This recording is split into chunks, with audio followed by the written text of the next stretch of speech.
பறக்குது பாரு சிறுத்தை கொடி, அது பாமர மக்களின் புரட்சி கொடி. பறக்குது பாரு சிறுத்தை கொடி, அது பாமர மக்களின் புரட்சி கொடி. ஒசருது பாரு சிறுத்தை கொடி, அது உலக தமிழனின் தொப்புள் கொடி.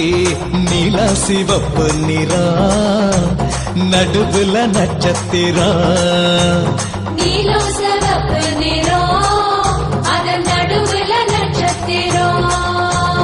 பறக்குது பாரு சிறுத்தை கொடி, அது பாமர மக்களின் புரட்சி கொடி.